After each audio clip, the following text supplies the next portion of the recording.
Hello everyone, welcome to my YouTube channel. So guys मैं लेकर आ गई हूँ गर्लफ्रेंड सीरीज़ की 17th एपिसोड, जो काफ़ी ज़्यादा मज़ेदार होने वाला है। अगर अभी तक आपने इसके पिछले एपिसोड्स नहीं देखे हैं तो लिंक डिस्क्रिप्शन में दिया गया है, आप जाके वहाँ देख सकते हैं। हम देखते हैं हान हुई को, जो काफ़ी ज़्यादा शाओ और फैमो के रिलेशनशिप से चिढ़ जाती है। देन वो उन्हें अलग करने के लिए अलग अलग तरीके अपनाती है और एक स्क्रिप्ट राइटर से मिलकर उसकी और शाओ की सेम स्टोरी लिखवाती है, जिसे वो उस पर मूवी बना सके और जिसका नाम वो ट्विंस फ्लावर देती है। दूसरी तरफ हम देखते हैं जियान को लिंगर के भाई का कॉल आता है और इस प्रोजेक्ट के सक्सेस पर उसे कॉन्ग्रेचुलेशन कहता है, जिसे सुनकर जियान काफी ज्यादा खुश हो जाता है। उसके थोड़ी देर बाद ही जियान को हान हुई का कॉल आता है। देन उसको बताती है कि मेरे पास बहुत अच्छा आइडिया है फैमो और शाओ को अलग करने का, मैं तुम्हें मिलकर बताऊंगी। उसके बाद हम नेक्स्ट सीन में देखते हैं फैमो शाओ को लेकर अपने घर आता है। देन शाओ मिसेस चैंग के लिए बहुत अच्छा सा गिफ्ट लेकर आती है साथ में। उसके बाद ये सब आपस में बात करने लगते हैं। देन बातों ही बातों में मिसेस चैंग शाओ और फैमो से शादी के बारे में कहने लगती है कि अब तो तुम्हें शादी कर लेनी चाहिए।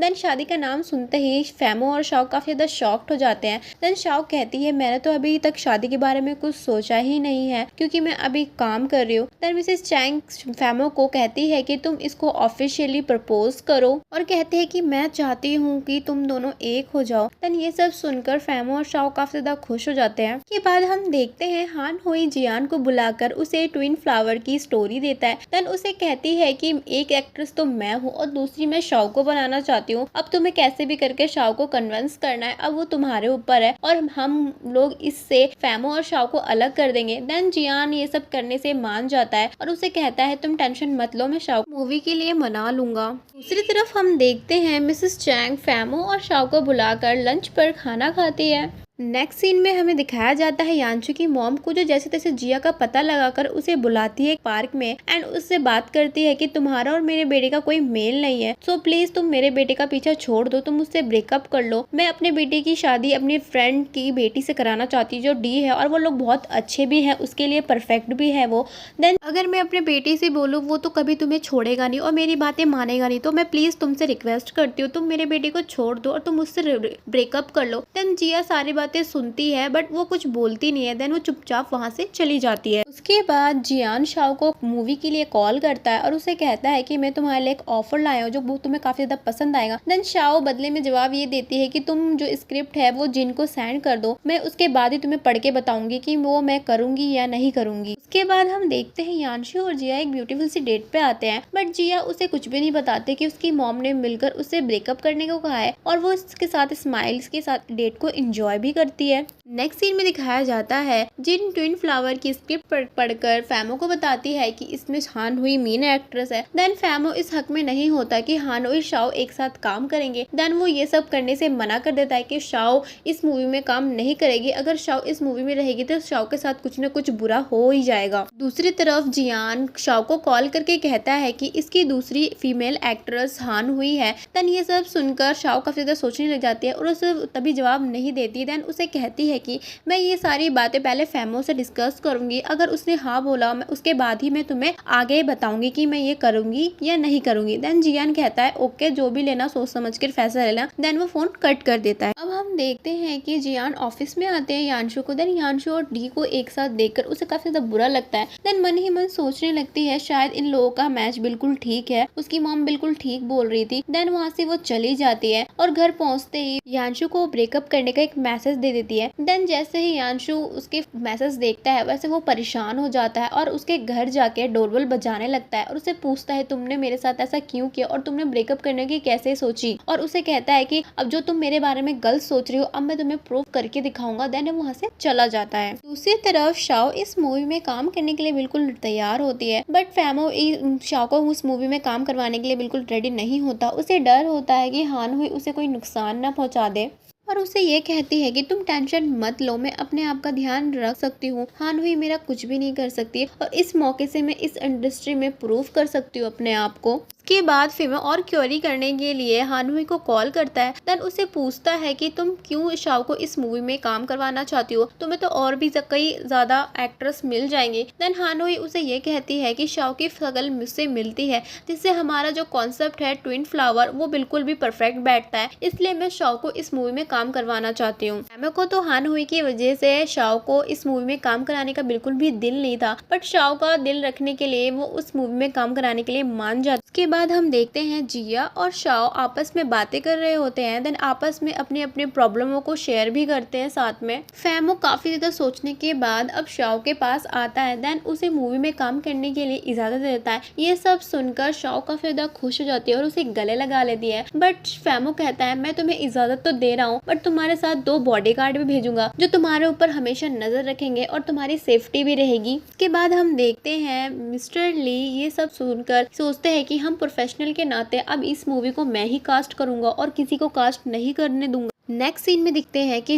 लिंगर काफी ज्यादा गुस्से में जियान के पास आती है। देन उसे कहती है कि तुमने जानबूझकर शाओ को कास्ट किया ना, तुम्हें पता था शाओ भी इस मूवी में काम करने वाली है और तुमने मुझे बिल्कुल भी नहीं बताया। देन आपस में काफी ज्यादा ये लोग तू मैं करने लगते हैं। लिंगर पीछे की तरफ जैसे ही गिरने ही वाली होती है, जियान उसे बचाने के चक्कर में वो खुद ही सीढ़ियों से गिर जाता है और उसके सर में बहुत ज्यादा काफी चोट लग जाती है और उसे हॉस्पिटल लेके जाती है। एंड डॉक्टर से बात करते हैं कि उसे ज्यादा चोट तो नहीं लगी। देन डॉक्टर उससे बताते हैं नहीं ज्यादा चोट तो नहीं है, अब वो खतरे से बाहर है, अब तुम्हें टेंशन करने की बिल्कुल भी जरूरत नहीं है। ये सब सुनकर लिंगर की सांसों में सांस आती है और सोचती है क्यों मैंने फालतू में जियान के साथ फाइट की, अगर मैं फाइट नहीं करती तो जियान की हालत ऐसी नहीं होती। वो काफी ज्यादा गिल्टी फील करती है। उसके बाद हम देखते हैं शाओ को जो उसकी शूटिंग स्टार्ट हो जाती है न्यू प्रोजेक्ट पर। देन उसके साथ 2 बॉडीगार्ड भी आते हैं। देन उसे काफी ज्यादा एक्वर्ड सा फील होता है। हानहुई तो जानबूझकर अकेले आती है और उसे शो ऑफ करने लगती है और शाओ के साथ बॉडीगार्ड देखकर लोग काफी ज्यादा गॉसिप करने लगते हैं और तरह तरह की बातें बनाने भी लगते हैं। रात में शाओ घर आकर फेमो से बात करती है कि तुम प्लीज मेरे बॉडीगार्ड हटा दो, मुझे बिल्कुल भी अच्छा फील नहीं होता, तुम जो टेंशन कर रहे हो तुम बिल्कुल भी टेंशन मत करो, मैं बिल्कुल सेफ रहूंगी। बट फेमो उसकी बातें कोई भी नहीं सुनता। देन उसे कहता है जैसा चल रहा है डार्लिंग वैसे चलने दो, तुम बिल्कुल भी टेंशन मत करो।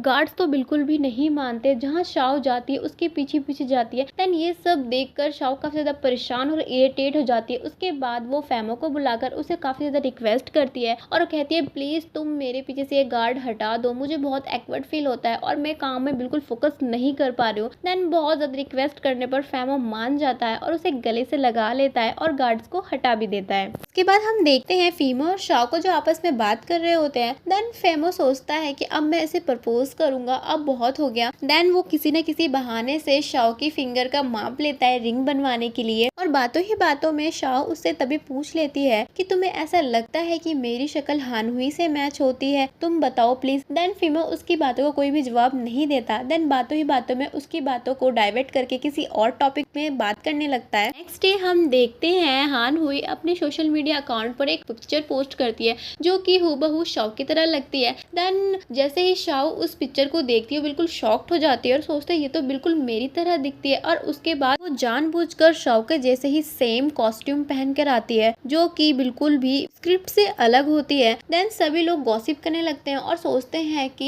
हानहुई की जगह शाओ ने ले ली है। ये सब देखने के बाद मिस्टर ली हानहुई से कहते हैं प्लीज तुम ड्रेस चेंज करके आओ, ये बिल्कुल स्क्रिप्ट से अलग है। देन वो ड्रेस चेंज करने से बिल्कुल मना कर देती है और दोनों की शूटिंग स्टार्ट हो जाती है। देन वहाँ पे फेमो भी आ जाता है। शूटिंग खत्म होने पर वहाँ से शाओ बिल्कुल चली जाती है। देन वो फेमो के साथ बातें करती है कि इस मूवी के चलते मैं तो बहुत ज्यादा डिप्रेस हूँ हानहुई की वजह से। उसे सैड देखकर फेमो उसे अलग अलग तरीकों से मनाने लगता है, बट शाओ इतना ज्यादा परेशान होती है कि वो बिल्कुल भी नहीं मानती। देन फेमो से कहती है अब मैं बिल्कुल भी नहीं रह सकती उसकी हमशक्ल बनकर, जो कोई भी लोग आता है तो यही कहता है कि मैंने उसकी जगह ली है। देन वो काफी ज्यादा परेशान होती है और फेमो उसे कहने लगता है कि तुम ये सब बातें भूल जाओ, तुमने इस मूवी को तो दिमाग में ही बैठा लिया है, ये सिर्फ एक मूवी है और वो कुछ नहीं, और तुम लोगों की बातों को ध्यान मत दो। बट वो नहीं नहीं मानती है और वहाँ से वो चली जाती है। देन पीछे पीछे फैमो आता है उसे रोकने के लिए और उसे रोकते वक्त उसकी तबीयत बिल्कुल ख़राब हो जाती है और उसके हार्ट में बिल्कुल दर्द होने लगता है। देन वो हॉस्पिटल पहुँच जाता है। हॉस्पिटल में रिपोर्ट्स करने के बाद पता चलता है, देन डॉक्टर उसे बताते हैं कि फैमो को कैंसर है। देन मिस्टर ली और यानशु ये सुनकर काफ़ी ज़्यादा दंग रह जाते हैं और ये सब सुनकर फैमो काफ़ी ज़्यादा शॉक होता है और मिस्टर ली और यानशु को अपने रूम से जाने के लिए कहता है। बाहर आते ही यानशु और मिस्टर ली आपस में बात करने लगते हैं। देन यानशु कहता है हमें शाओ को बताना चाहिए। देन मिस्टर ली कहते हैं बिल्कुल भी नहीं, फैमो ने तो हमें बताने से बिल्कुल मना किया है। अगर शाओ को पता चलेगा तो वो बिल्कुल ये बर्दाश्त नहीं कर पाएगी। जब शाओ को फीमो को हॉस्पिटल होने का पता चलता है जिया से, देन वो दौड़ी दौड़ी हॉस्पिटल चली जाती है। देन जैसे ही वो देखती है कि उसके आने से पहले ही हान हुई उसके पास होती है, देन वो ये सब देखकर काफी ज्यादा सैड हो जाती है। देन वहाँ से जाने लगती है और उसके पीछे पीछे फैमो चला जाता है। देन तभी उसके स्टमक में दर्द होने लगता है और फैमो सोचता है अगर इसे मेरी बीमारी के बारे में पता चल जाएगा तो ये और भी ज्यादा डिप्रेशन में हो जाएगी और सोचता है कि इसे ना बताना ही बेटर रहेगा और शाओ मुझे कभी भी मरते हुए नहीं देखेगी। देन उससे झूठ बोल देता है कि मैं हमेशा से ही हान हुई से लव करता था, मैंने तुम्हें सिर्फ उसे चिढ़ाने के लिए यूज किया। हान हुई भी इस बात का फायदा उठाकर फैमो के और क्लोज आ जाती है। सब सुनकर और देखकर हान हुई इतना ज़्यादा इमोशनल हो जाती है। देन रोते रोते कह कर जाते कि अब तुम कितना भी कोशिश कर लो मैं तुम्हें कहीं कभी भी नहीं मिलूंगी। देन ये कहकर वहाँ से चली जाती है। उसके जाने के बाद फैमो काफी ज्यादा इमोशनल हो जाता है। देन तभी हान हुई कहती है कि तुम प्लीज मेरे साथ पैशअप कर लो और मुझे एक और मौका दे दो। देन फैमो कहता है मैं तुम्हें मौका दूं ये कभी हो नहीं सकता और तुम्हारी ये गलत फहमी है, मैं सिर्फ शाओ से ही प्यार करता हूँ और तुम ये जो पैचअप करने का मैं तुम्हारी शक्ल भी नहीं देखना चाहता हूँ, प्लीज तुम यहाँ से चले जाओ। ये सब कहकर फैमो वहाँ से चला जाता है अपनी रूम की तरफ। इसी के साथ ये एपिसोड में खत्म होता है। नेक्स्ट एपिसोड देखने के लिए मेरे चैनल को सब्सक्राइब करें। अगर आपको वीडियो पसंद है तो प्लीज लाइक करें, शेयर करें और कमेंट करके जरूर बताएं।